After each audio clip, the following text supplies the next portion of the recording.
अरे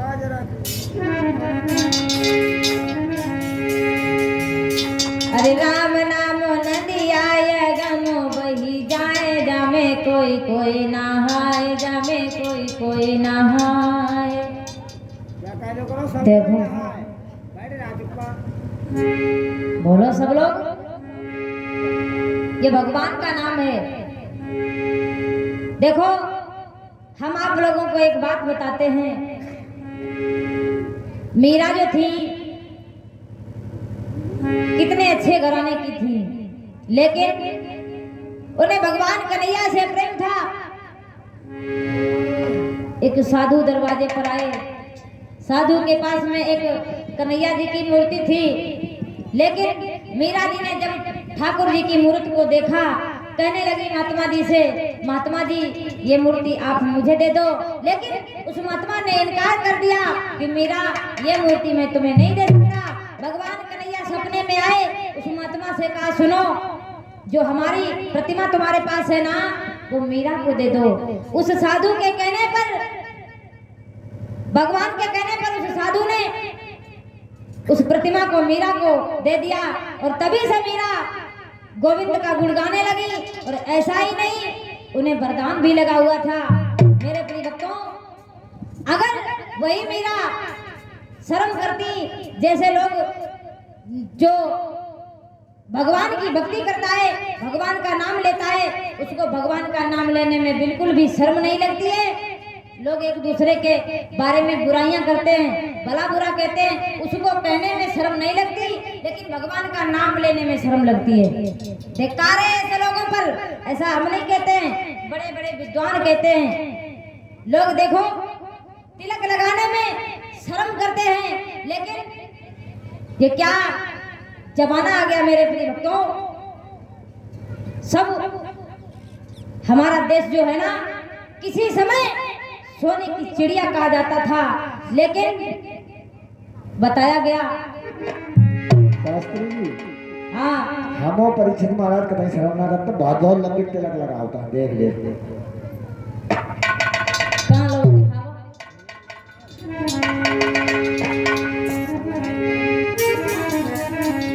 सुनो, इस जमाने में ऐसे ऐसे लोग पड़े हैं जिनके बारे में कुछ कह नहीं सकते हैं, और जितना कहे उतना ही कम है। देखो सब फैशन के कपड़े भी फैशनी है, श्रृंगार भी फैशन का ही है, सब फैशन कर रहे हैं। लेकिन अच्छा एक बात मेरे समझ में आई, लोग बाय कहते हैं, बाय। अच्छा बाय का मतलब क्या होता है पता है? बाय किसे कहते हैं? बाय अलविदा को कहते हैं। और अलविदा किसे कहते हैं? जो मर जाता है लोग उसको अलविदा कहते हैं। बात सत्य है या गलत है?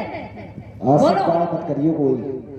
बाय लोग बाय करते हैं, बाय का मतलब यही होता है। और किसी बड़े विद्वान से पूछ लेना, अगर हमारी बात फेल हो जाए तो बिल्कुल मत मानना।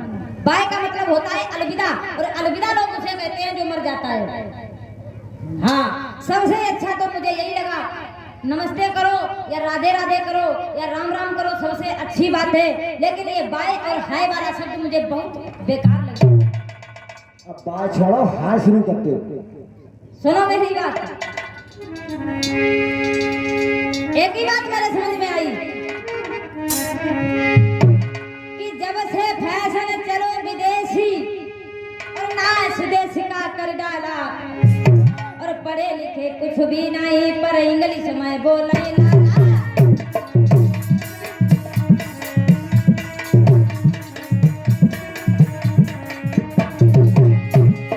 जब से फैशन चलो विदेशी और नाच देश का कर डाला, और पढ़े लिखे कुछ भी नहीं और इंग्लिश में बोले लाला।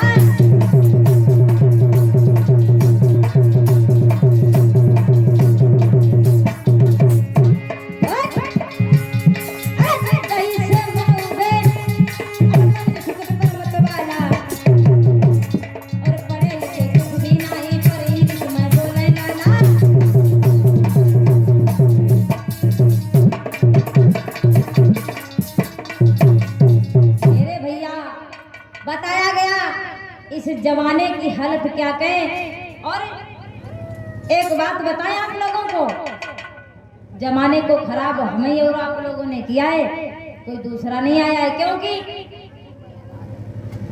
एक बात है, सुबह रात के 3 बजे से लेकर के और सुबह 5:30 बजे तक ब्रह्म मुहूर्त होता है। और जो लोग इस समय में जागते हैं भगवान उनको ही तरक्की देता है। हाँ, ब्रह्म मुहूर्त के समय में लोगों को सोना नहीं चाहिए। अक्सर जो घर के मालिक हैं, समझदार हैं, सारा कारोबार उन्हीं के ऊपर है। उन लोगों के लिए हम ये बात कह रहे हैं कि ब्रह्म मुहूर्त में आप मत सोए, चारपाई से उठ करके बैठ जाओ,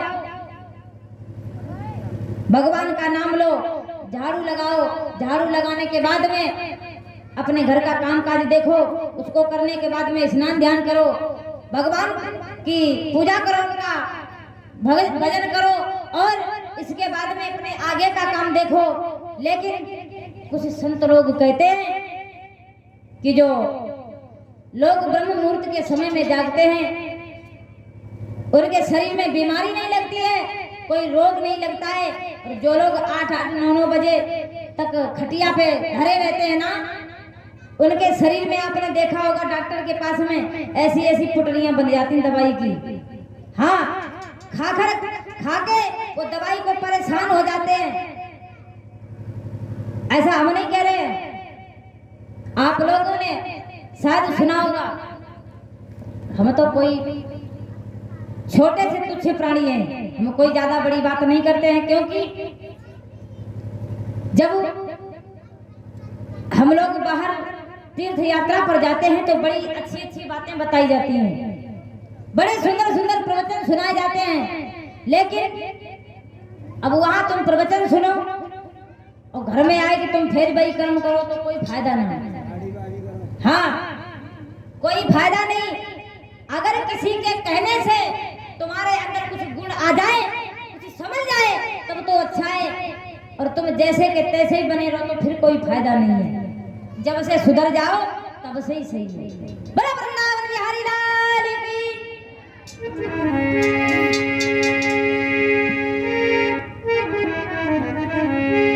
तो हमारे कहने का मतलब है, माताओं बहनों भैया लोगों, हम जो भी ये शब्द बोल रहे हैं, जिसको भी गलत लगे मेरे भैया मुझे क्षमा कर देना।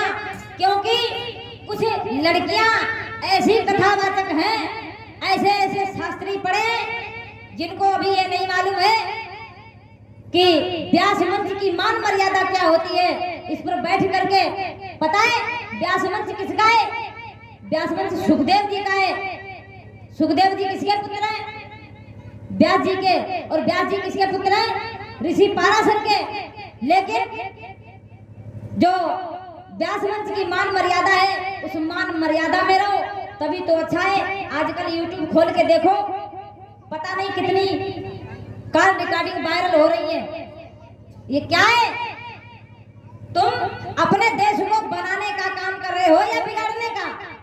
ऐसा काम नहीं करना चाहिए जो तुम्हारे ऊपर कोई उंगलियां सीधी करे, तुमसे 2-4 शब्द बोले, कोई फायदा नहीं है कथा कहने से। क्योंकि इस संसार में ना तो कुछ लेके आए हो, ना ही लेके कुछ जाओगे। काम ऐसा करो जो जाने के बाद में लोग तुम्हारा नाम ले। बोले वृंदावन में हरि लाल की। अब सब लोग एक कीर्तन बोलेंगे। हाँ, और एक बात और है राजू भैया, सुनो, कंजूसी तो बहुत हो रही, और जा मत कहियो कि मतलब पैसा ना चढ़ाए रहता के मारे कह रही कंजूसी ना। पैसा की कंजूसी ना है, तालियन की कंजूसी, भजन बोलन की कंजूसी, और दिन में कथा सुनन नहीं आती ज्यादा, बाबू की कंजूसी।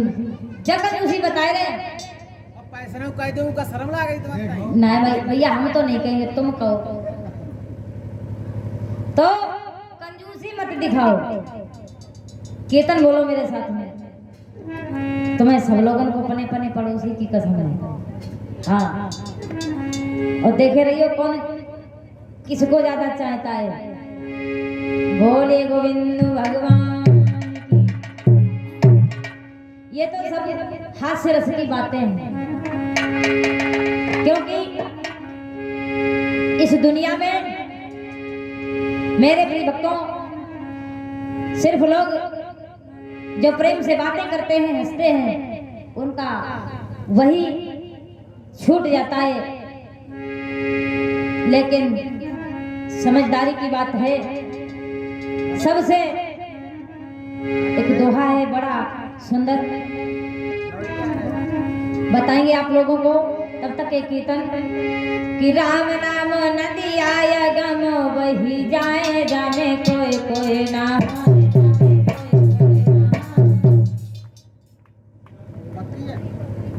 बोलो सब लोग, ऐसा मत करो, सुनो मेरी बात। जो गोपाल जी किनके गोपाल जी हैं, जरा हाथ उठाइए ऊपर। जो गोपाल जी हम अपने घर ही ले जाएंगे अगर तुम लोग ना बोले। हाँ, तुमको अगर भगवान से प्रेम है तो बोलो, क्योंकि इस जवान का पता नहीं है कब लड़खड़ा जाए, कब बंद हो जाए। इस शरीर का कोई पता नहीं, ये मिट्टी का पुतला है, इससे इसमें जो आत्मा पड़ी है वो किस समय निकल जाए, इसका कोई भरोसा नहीं है। लेकिन सिर्फ एक बात के ऊपर भरोसा है। कौन सी बात है वो जिस पर भरोसा है? सिर्फ हमें अपने ठाकुर जी के ऊपर भरोसा है। हाँ, क्योंकि जिसे बताया गया, अगर तुम्हारे दिल में विश्वास है तब तुम भगवान की पूजा करो, अगर तुम्हारे अंदर विश्वास नहीं है तो पूजा करने से कोई फायदा नहीं। अरे सब जने बोलो 5-7 दिन में सब। क्योंकि बताया गया है कि विश्वासम फलम दायकम, अगर विश्वास तुम्हें है तो फल की प्राप्ति होगी, और अगर तुम्हें विश्वास नहीं है तो फल की प्राप्ति नहीं होगी।